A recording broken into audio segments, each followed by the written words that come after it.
இன்றைக்கி எங்கள் அந்தமானில் உள்ள செல்லுலார் ஜெயில் பார்க்கலாம் அப்படின்னு சொல்லி என் பசங்களை கூட்டிகிட்டு போயிருந்தேன். என்ட்ரி டிக்கெட் வந்து 30 ரூபா வாங்கினாங்க. உள்ளே நுழைஞ்சோடனே கேலரி இருக்குது. அந்த கேலரியில் எந்தெந்த வருஷத்தில் யார் யார் இந்த ஜெயிலில் இருந்தாங்க அப்படின்ற அவங்களோட ஃபோட்டோவோட எல்லாம் கொடுத்துருந்தாங்க. அதை பார்த்துட்டு நேதாஜி சுபாஷ் சந்திர போஸ் அவரோட கேலரி போய் பார்த்தோம்.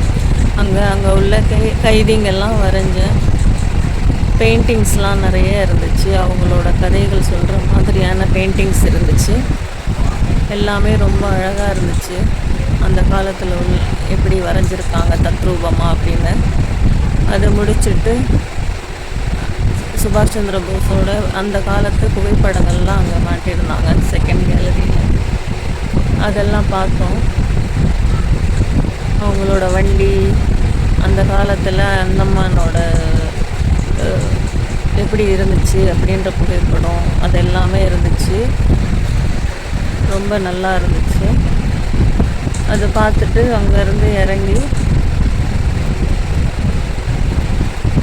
உள்ள ஜெயில் உள்ளே போய் பார்க்கலான்னு இறங்கினோடனே அங்கே எப்பயுமே எரிஞ்சிக்கிட்டு இருக்கிற மாதிரி ஒரு தீப்பந்தம் எரிஞ்சிட்டு இருந்துச்சு. அது இல்லாமல் லைட் அண்ட் சவுண்ட் ப்ரோக்ராம் போடுவாங்க. அங்கே உள்ள கைதிகள்லாம் எப்படி இருந்தாங்க, அவங்க என்னென்ன அனுபவிச்சாங்கன்றத லைட் அண்ட் சவுண்ட் மூலமாக ஈவினிங்கில் போடுவாங்க. அதுக்கு தனி டிக்கெட் போட்டு ஈவினிங்கில் வரணும்.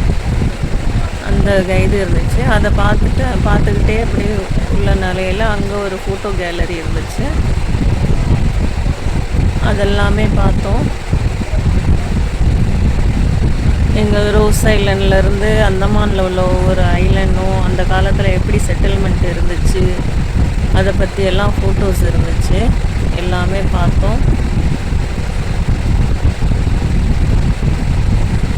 பார்த்துட்டு வெளியே வந்து ஜெயிலில் உள்ள செல்கள் எல்லாம் ஒவ்வொரு அறையும் எப்படி இருக்குது அப்படின்றத பார்க்க போனோம். ஃபஸ்ட் அறையிலேயே அங்கே உள்ள ஒரு கைதியோட ஃபோட்டோவோட ஒரு ரூம், அதை பார்த்தோம்.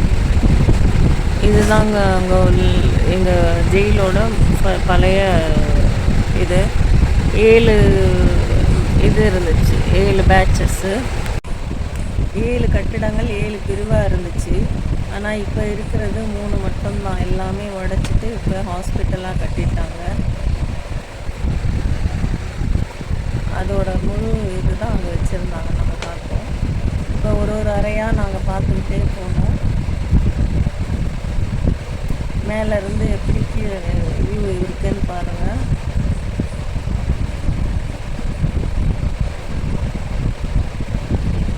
அந்த காலத்து இவ்வளோ பெரிய தாப்பால். கடைசியாக வீர் சாவர்கர் அவரோட ரூம் எப்படி இருக்குன்னு போய் பார்க்க போனோம். அவரோட ரூமில் அவரோட ஃபோட்டோ, அவர் யூஸ் பண்ண தட்டு, கம்பளம் எல்லாம் வச்சுருந்தாங்க. இதோ இருக்கு பாருங்கள். அது பார்த்துட்டு எல்லாத்தோட டாப் வியூவில் போயிட்டோங்க. ரொம்ப சூப்பராக இருக்கும் மேலேருந்து பார்க்க. அந்த பக்கம் எங்களோட ஹாஸ்பிட்டல், ஜிபி பந்த் ஹாஸ்பிட்டல் தெரியும். இங்கேருந்து பார்த்தா நம்ம ரோஸ் ஐலண்ட் அதோ தெரியுது பாருங்கள். ரோஸ் ஐலண்ட் வியூ ரொம்ப அழகாக தெரியும். இதுதான் ஹாஸ்பிட்டல். இந்த சைடு அதோ தெரியுது பாருங்கள் ரோஸ் ஐலண்ட். அதை பார்த்துட்டு இறங்கியாச்சு. கடைசியாக எப்படி அந்த காலத்தில் கைதிகளுக்கெல்லாம் தூக்கு தண்டனை கொடுத்தாங்க அப்படின்ற அந்த தூக்கு தண்டனை கொடுத்த இடம், அதை போய் பார்க்க போயிருந்தோம். இதை பாருங்கள். இந்த மாதிரி ஒரு ரூமில் 3 கயிறு தொங்க விட்டுருந்துச்சு. இந்த பக்கம் அதோட அந்த ஹேண்டில் இருந்துச்சு. 3 பேர் அங்கே மாட்டி அந்த ஹேண்டில் இழுத்தாங்கன்னா கீழே போயிடுவாங்க. அந்த கீழே உள்ள அறையும் எப்படி இருக்குன்றது ஒரு பாதாள குகை மாதிரி இருந்துச்சு. அது உள்ளே நுழைஞ்சி போய் பார்த்தோம். இதை பாருங்கள். அங்கே தொங்க விடுறவங்க இது வழியாக கீழே வந்துடுவாங்க. வந்ததுக்கப்புறமா கீழே கடலில் போடுறாங்களா இல்லை என்ன பண்ணுறாங்கன்னு தெரியலை. அது முடிச்சுட்டு இன்னொரு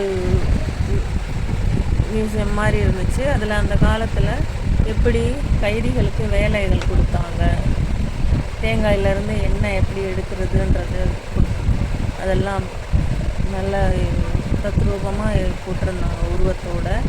எப்படி கைதிகளுக்கு சாட்டை அடியால் பனிஷ்மெண்ட் கொடுக்குறாங்க அப்படின்றதும், அவங்க யூஸ் பண்ண அவங்களுக்கு துணியாக கோணி, இந்த பாருங்கள் கோணியில் ஆன உடை கொடுப்பாங்க, அதுவும் போட்டிருந்தாங்க. நெக்ஸ்ட்டு இன்னொரு ஃபோட்டோ கேலரி இருந்துச்சு.